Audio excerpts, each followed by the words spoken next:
ಹೌದು ವೀಕ್ಷಕರೇ, ಏನು ಹಾಲಿ ಸಚಿವರಾಗಿರ್ತಕ್ಕಂಥ ಜಮೀರ್ ಅಹ್ಮದ್ ಅವರಿಗೆ ಒಂದು ಸಂಕಷ್ಟನೇ ಅಂತಲೇ ಹೇಳ್ಬೋದು.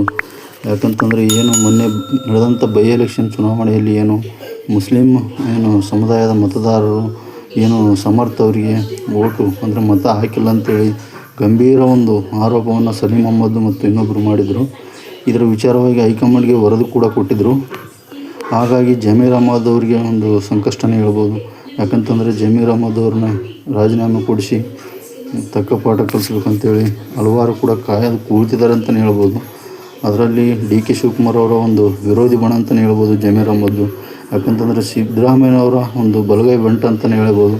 ಇಂಥ ಒಂದು ಸಂದರ್ಭದಲ್ಲಿ ಸಿಕ್ಕಿರೋ ಅವಕಾಶನ ಹೇಗಾದರೂ ಮಾಡಿ ಬಳಸ್ಕೊಂಡು ಜಮೀರ್ ಅಹ್ಮದ್ ಅವರಿಗೆ ರಾಜೀನಾಮೆ ಕೊಡಿಸಿ ಮನೆಗೆ ಕಳಿಸುವಂಥ ಕೆಲಸ ಆಗ್ತಾಯಿದೆ ಅಂತಲೇ ಹೇಳ್ಬೋದು. ಹಾಗಾಗಿ ಯಾರ್ಯಾರು ಜಮೀರ್ ಅಹ್ಮದ್ ಅವರ ಫ್ಯಾನ್ಸ್ ಇದ್ದೀರಾ, ನಿಮ್ಮ ಒಂದು ಚಾನಲ್ ಸಬ್ಸ್ಕ್ರೈಬ್ ಮಾಡಿ, ಲೈಕ್ ಮಾಡಿ, ಕಾಮೆಂಟ್ ಮಾಡಿ, ಶೇರ್ ಮಾಡಿ ವೀಕ್ಷಕರೇ. ಆದಷ್ಟು ಬೇಗ ನೋಡೋಣ ಜಮೀರ್ ಅಹ್ಮದ್ ಅವರಿಗೆ ಪಕ್ಷ ಏನು ತೀರ್ಮಾನ ತಗೊಳುತ್ತೋ ನೋಡೋಣ. ಮುಂದುವರಿಸ್ಬೇಕಾ ಬೇಡ ಅನ್ನೋದು ಕಾಮೆಂಟ್ ಮಾಡಿ ವೀಕ್ಷಕರೇ. ನಮಸ್ಕಾರ.